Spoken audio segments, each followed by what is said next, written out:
Assalamualaikum warahmatullahi wabarakatuh.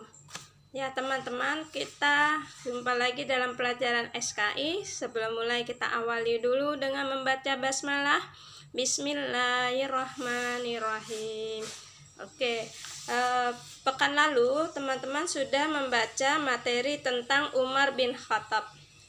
Nah, sekarang Bu Yanti akan menjelaskan kembali tentang Umar bin Khattab ya.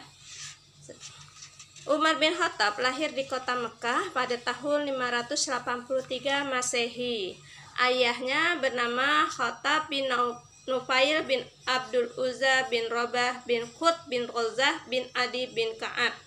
Dari suku Quraisy, dari suku Bani Adi. Nah, suku Adi inilah yang merupakan suku yang dipandang mulia dan berkedudukan tinggi dalam suku Quraisy. Ibunya bernama Hantamah binti Hashim bin Mughirah bin Abdullah bin Umar bin Khattab Makhzum. Maka silsilah dengan Rasulullah itu bertemu pada Ka'ab bin Luwai, yaitu pada kakek ketujuh.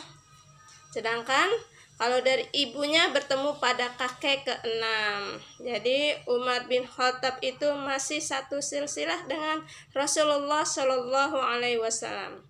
Umar bin Khattab mempunyai julukan Al-Faruq yang artinya pembeda kebenaran dan kebatilan. Sebelum masuk Islam, Umar bin Khattab sering menentang dakwah Rasulullah. Dia bersikap keras terhadap pengikut Rasulullah Shallallahu Alaihi Wasallam, termasuk terhadap adiknya sendiri. Maka orang Quraisy tidak percaya ketika beliau masuk Islam. Bahkan seorang Quraisy berkata, Umar bin Khattab tidak mungkin masuk Islam kecuali apabila keledainya telah masuk Islam terlebih dahulu. Ya. Maka ketika Umar bin Khattab masuk Islam, suku Quraisy sangat tidak percaya, sangat mengejutkan ya, terutama kaum muslimin dan kaum Quraisy karena begitu kerasnya beliau menentang kaum muslimin. Umar bin Khattab ditunjuk sebagai khalifah pada saat Abu Bakar As-Siddiq sakit. Ya, beliau diangkat pada tahun 13 Hijriah, yaitu bertepatan pada tahun 634 Masehi. Umar bin Khattab memimpin kaum muslimin pada tahun 13 Hijriah sampai 23 Hijriah. Jadi 10 tahun memimpin umat Islam. Umar bin Khattab dimakamkan di sebelah makam Abu Bakar As-Siddiq dan Rasulullah Shallallahu Alaihi Wasallam pada tahun 23 Hijriah, yaitu bertepatan pada tahun 644 Masehi. Bagaimana kepribadian Umar bin Khattab? Umar bin Khattab dilahirkan kurang lebih 13 tahun setelah kelahiran Nabi Muhammad Shallallahu Alaihi Wasallam. Beliau tumbuh menjadi anak yang sehat, cerdas, dan pemberani dalam membela haknya. Semasa kecilnya suka sekali mengembala kambing milik ayahnya, dan setelah dewasa beliau giat berdagang sebagai saudagar yang sangat dihormati.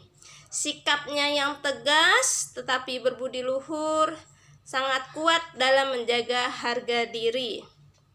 Beliau pemuda pemberani yang gagah perkasa, suka berbicara apa adanya, berkemauan yang kuat, dan tidak pernah takut berhadapan dengan siapapun.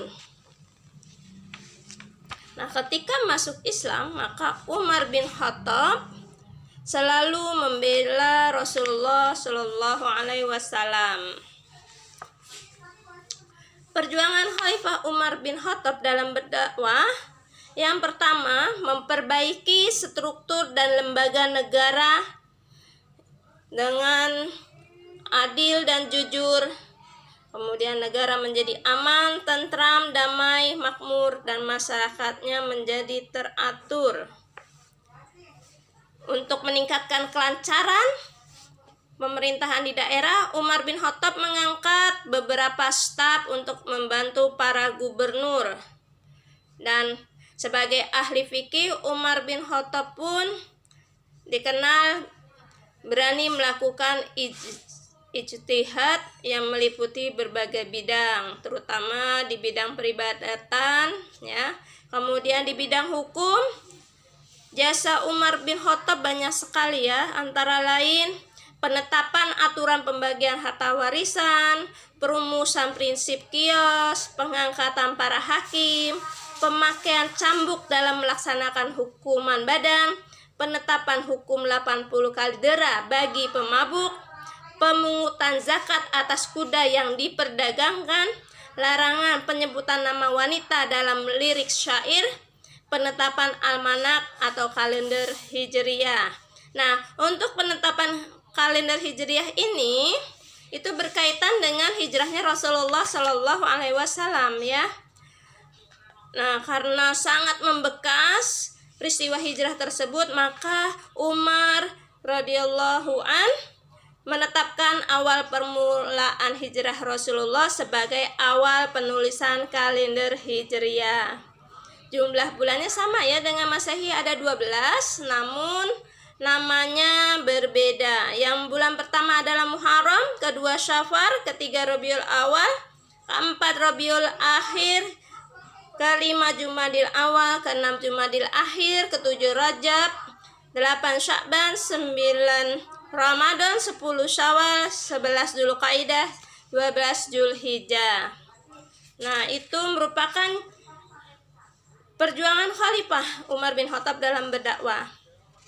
Kemudian perjuangan lainnya adalah beliau juga mendirikan lembaga kepentingan masyarakat untuk kepentingan dan kesejahteraan rakyatnya dengan membuat jawatan pos yang ditempatkan pada setiap 2 km di jalur perjalanan yang bertujuan menyampaikan berita dari kota Madinah ke daerah-daerah atau sebaliknya.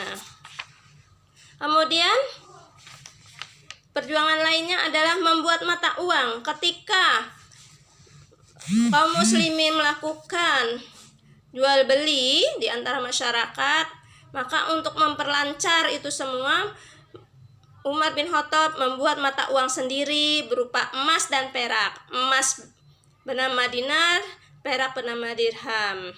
Ya. Kemudian Umar bin Khattab juga membangun angkatan perang yang kuat dan rapi untuk mempertahankan kaum muslimin dari ancaman musuh dan sekaligus untuk memperluas wilayah Islam. Membentuk angkatan perang yang tugasnya hanya untuk berperang dan mereka mendapat gaji dari negara.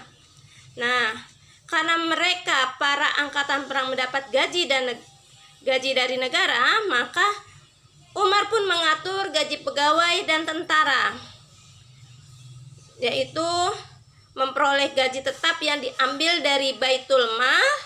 Jumlah dan besar gajinya disesuaikan dengan tugas jabatan yang dimiliki masing-masing.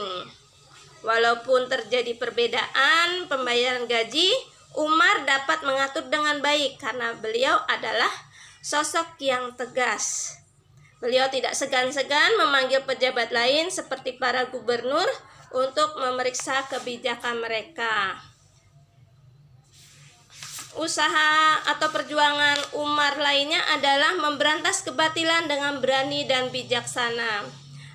Ada suatu kisah di mana seorang gubernur Mesir, Amr bin As, berniat mendirikan masjid. Namun dalam mendirikan masjid itu ada tanah seorang Yahudi yang kemudian secara paksa dipakai oleh gubernur Mesir. Maka Yahudi tersebut mengadu kepada Umar.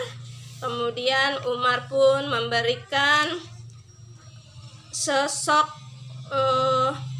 tulang yang merupakan simbol bahwa keadilan harus ditegakkan. Dengan simbol tersebut, gubernur Mesir tersebut akhirnya berlaku adil kepada orang Yahudi tersebut.